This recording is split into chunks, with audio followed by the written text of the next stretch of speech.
What's up nga pala mga guys? It's me again, your Kuya Mark. At magbibigay na naman nga pala tayo ng bagong kalaman at knowledge dito kay Sitaw nga pala mga guys. So ayan, bali ang problema natin ngayon is may isa tayong referral nga pala mga guys na baguhan dito sa mundo ng Sitaw mga guys. So ayan, bali ang pinoproblema kasi niya ay about withdrawals nga pala mga guys. So ayan, Yes! isang maganda rin na pag-uusapan po natin is about withdrawals nga pala, lalo ng ating mga kita dito kay Sitaw mga guys. So ayan, bali pag-uusapan natin kung ano nga ba ang meron sa standard withdrawals nga pala mga guys. And syempre, ilang araw Yes! kung gaano katagal o ilang araw bago pumasok po sa ating mga bank accounts. And syempre, kung anong araw lamang po tayo pwedeng mag-withdraw at araw na hindi po tayo dapat pwedeng mag-withdraw. At syempre, ang oras lamang po na pwede tayo mag-withdraw mga guys. So ayan. So sana po hindi po tayo malito pagkatapos po nitong ating munting video. Bago po tayo magpatuloy is pahingi naman po ng isang like and one subscribe para malaman ko po na nakatulong po itong video po natin. So ayan, nakapag-subscribe ka na ba sa aking YouTube channel? Then let's go!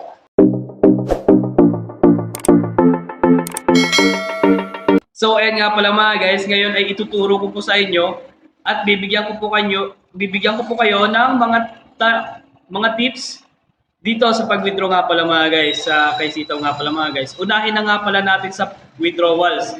So ayan, sa araw labang pong ito, Monday to Friday, may possible tayo na one-day process based on bank nga pala mga guys. So ayan, Monday to Friday, yan mga guys, possible po na one-day process siya mga guys. Depende po kung wala pong aberya or mga maintenance po kay Sitaw mga guys. So ayan. So mahalaga din po na palagi po tayong nakatutok sa mga updates and maintenance and advisory ni Sitaw mga guys. So ayan. Ang susunod po natin is standard withdrawal time frame. So dito po natin nalalaman kung ilang araw nga ba tinatagal ng ating pag-withdrawal. So syempre may mga kapwa Sitaw seller din po tayo na naka-pending yung kanilang for withdrawal sa kanilang Sitaw account. Pero pagtingin po nila sa kanilang bank account is ando na po yung pera mga guys. So ayan, nangyayari po yun dito kay Sitaw mga guys. Pero yung iba talaga po is natatagalan po talaga, depende po sa time frame. So ito na po yung tinatawag nating standard withdrawal time frame na inaabot po ng 3 to 5 working days or 3 to 5 banking days mga guys. So ayan, sana po ay wag po tayong malito.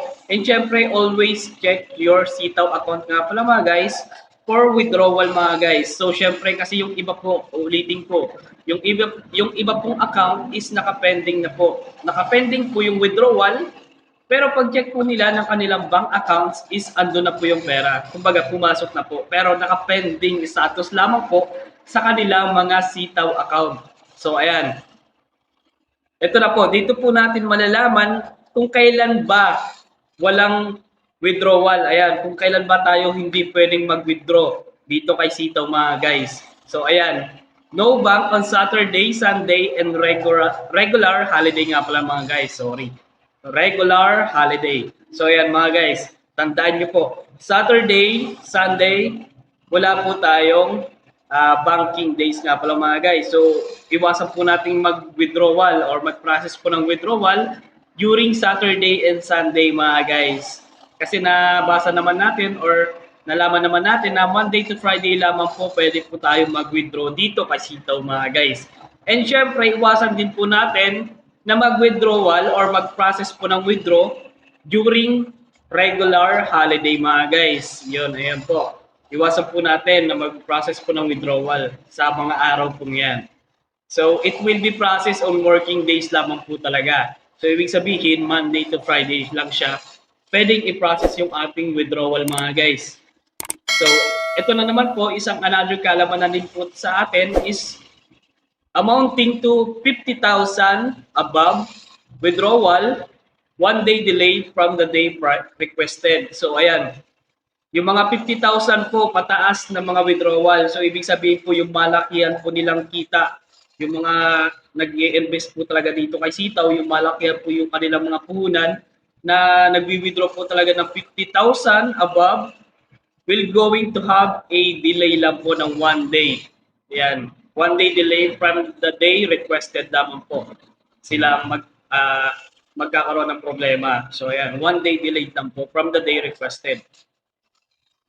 So ito nga ba, ito ang palaging pinapaalala po natin sa ating mga kapwa sitaw seller at sa mga gusto pong gumawa ng mga second account kasi madami po kasing gumagawa din dito ng mga second account. Share ko lamang po ito sa inyo mga guys. So ayan. So dito po kasi si Sitaw po kasi ay meron po siyang one bank account, one account policy. So, ayan. Yes! One account, one bank account policy. Yan mga guys. So, syempre, kung ano po yung ginagamit nyo po na bank account dito kay Sitaw, sa inyong recent na Sitaw account, is hindi nyo po siya magagamit sa second account nyo po kay Sitaw mga guys. So, ayan. Kasi madami po kasing gumagawa ng mga second account po dito kay Sitaw. Siguro pagpadagdag ng kanilang e-commerce profit, mga ganyan, or pandagdag kita. So, ayan po, sa mga gusto pong gumawa po ng mga second account is bawal po nang gamitin yung ating mga recent po na bank account mga guys na ginagamit po natin sa isang Sitaw account nga pala or ginagamit po natin dun sa ating naunang Sitaw account. Bawal po natin siyang gamitin sa pangalawang Sitaw account. So, ibig sabihin, gagawa po tayo or hahanap po tayo ng manibagong bank account nga pala mga guys. So, ayan. So, a bank account already used for one account cannot be used again for another Sitaw account. Yun nga pala mga guys. So, ibig sabihin, hindi mo na siya pwedeng gamitin kung nagamit mo na po siya sa una nyo pong Sitaw account mga guys. So, ayun po. So, ang office days po natin, ito lamang po yung araw na kung kailan po kayo pwedeng mag-withdrawal or mag-process po ng inyong mga withdrawal mga guys.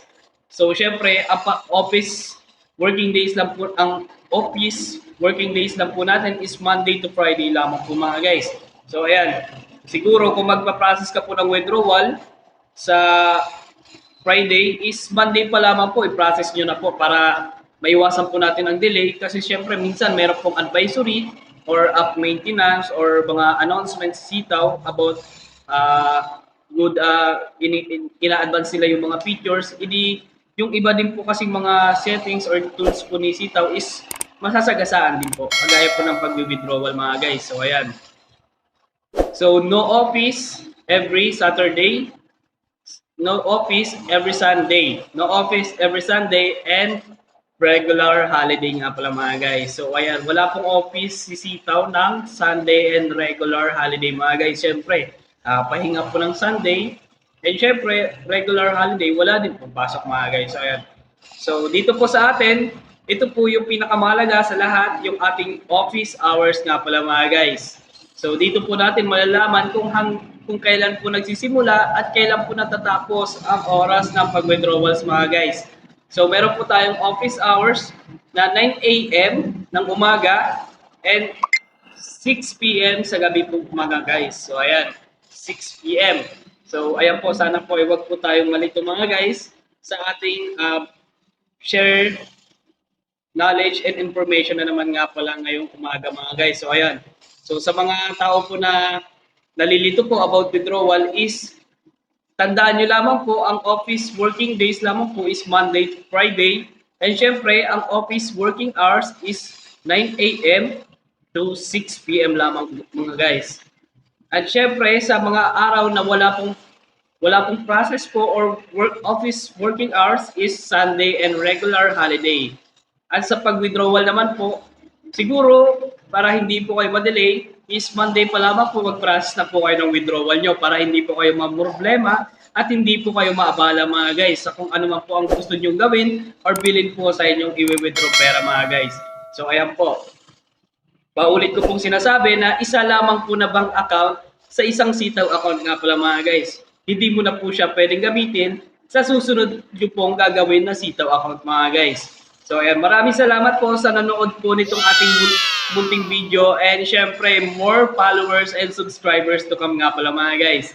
And syempre sa mga gusto po maging affiliate and seller po ni Sitaw mga guys, andito po sa comment section po yung ating affiliate link. And syempre don't forget to use my referral code mga guys. Ayan, Libre lamang po ang ating pag-register at pagpapaturo po about dito kay Sitaw mga guys. So ayan, madami na rin po ako mga affiliate nga pala na seller dito kay Sitaw na natulungan ko na rin po mga guys with my AS nga pala mga guys. So ayan, so maraming salamat po at kung nakatulong naman po itong aking munting video ay pahingi naman po ng isang like and one subscribe mga guys. At wag mo na rin pong kalimutan na i-share mga pala itong video natin mga guys. At sa sunod po ay pag-uusapan na naman natin kung gaano ba katagal ang pag-process po ng orders dito kay Sitaw bago po ma-receive ng ating mga customer or mga buyer po natin sa ating online store mga guys. Yan po ang ating pag-uusapan po sa susunod po nating topic. Yan po. Maraming salamat po sa inyo lahat and God bless and happy selling mga kasitaw nga pala mga guys. Maraming salamat po.